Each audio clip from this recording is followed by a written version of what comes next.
What's up, Night Owl? Steely here, back with another 10 Towns video, and today we're going to be talking about the town of Bremen. The sleepy town of Bremen was founded by dwarven prospectors, and it rests on the mouth of the Shangarn River on the west bank of Merdewalden. Before the endless winter, the only way to get to Bremen was by boat or by crossing the river. There was no clear path, but due to recent events, the river has frozen, so there's a clear walkway from Targos to Bremen. And thanks to that endless winter, the people of Bremen no longer have to worry about seasonal floods that happen at the beginning of summer. Instead, they have to deal with the frigid cold and the blizzards and the long nights.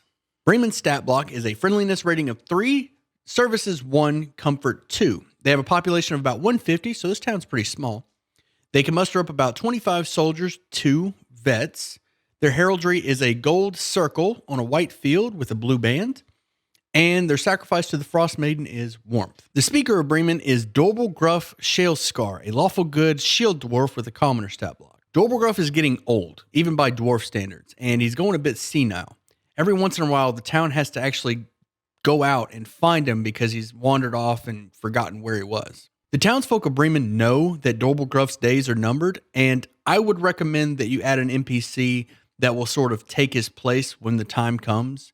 And maybe have this NPC taking care of Dorbelgruff, like maybe an assistant or just a side, some kind of sidekick, a character that sticks with Dorbelgruff and kind of takes care of him until that time comes, and then they will take the place as speaker. Maybe a granddaughter, a daughter, any kind of character, whoever you want to be the next speaker.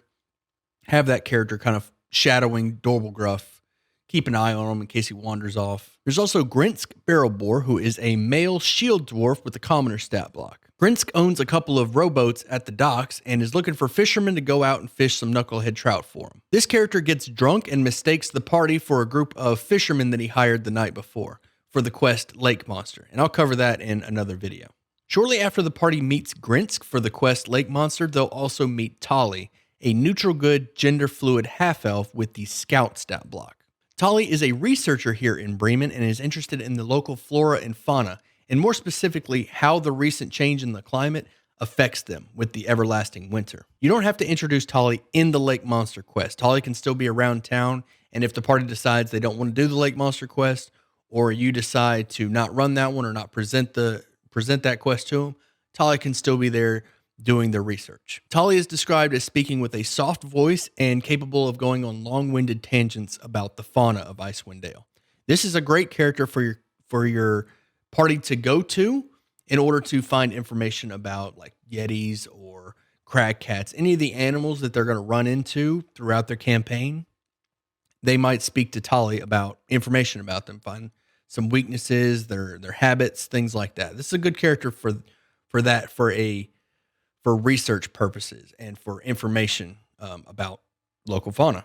The inn in Bremen is known as the Buried Treasures, and it caters to those people who pan for treasure up and down the Shangarn River during the warmer months.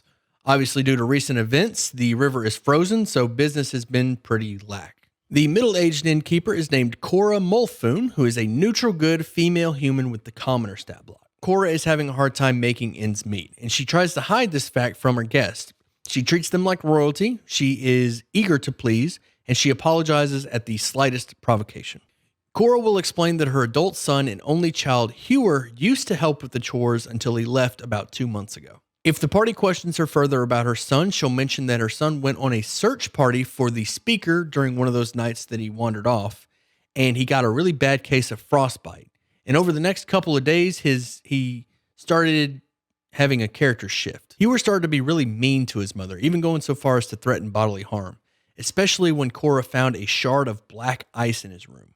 Not long after this, 2 tieflings showed up to the inn wearing shards of black ice similar to the one that Hewer had.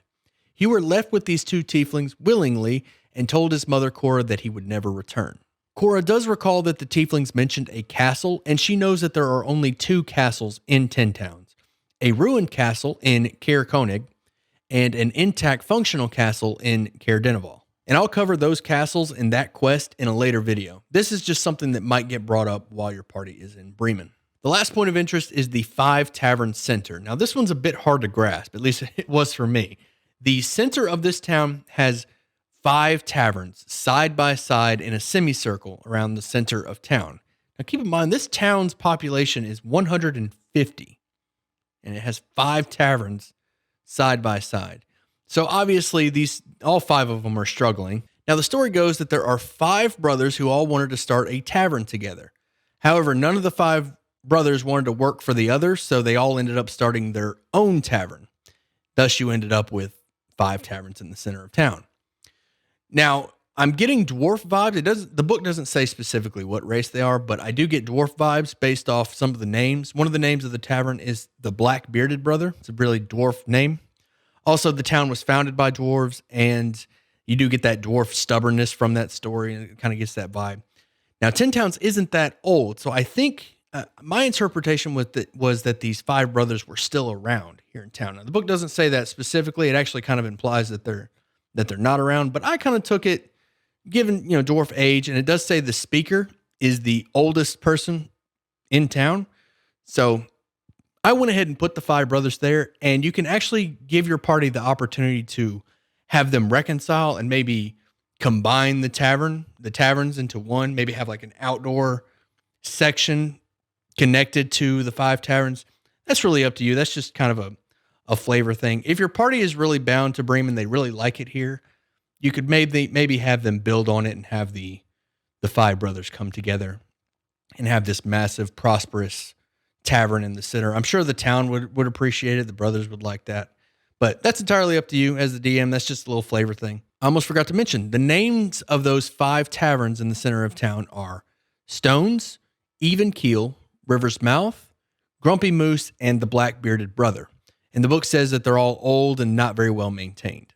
And that's it for the town of Bremen. The only big addition that I made that I would recommend is the town pre-electing their next speaker, having that next speaker ready for when the current speaker finally does go.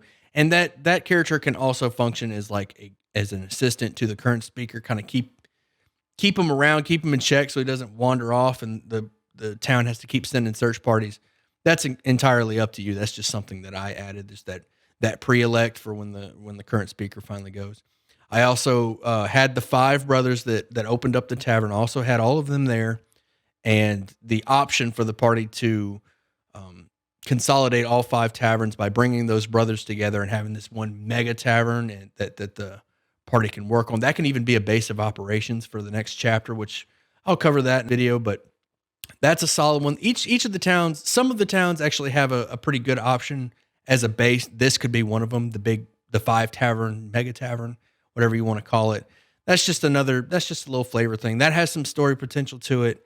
And it when I read it, it almost seemed obvious, like have these 5 brothers have the party help these 5 brothers come together, because the 5 taverns in the 150 population town was bugging me. But with that, I hope you enjoyed the video. If you did, you know how YouTube works. Hit those buttons, leave a comment down below. Let me know what your favorite of the 10 towns is and which town you want to see covered. We don't really have a whole lot left. Let me know which ones I'm missing, which one's your favorite. And if you're a DM looking for players looking for a DM, make sure you join the Discord, link in the description. Come by, ask questions, let me know what you think. And as always, I'll see you at sundown.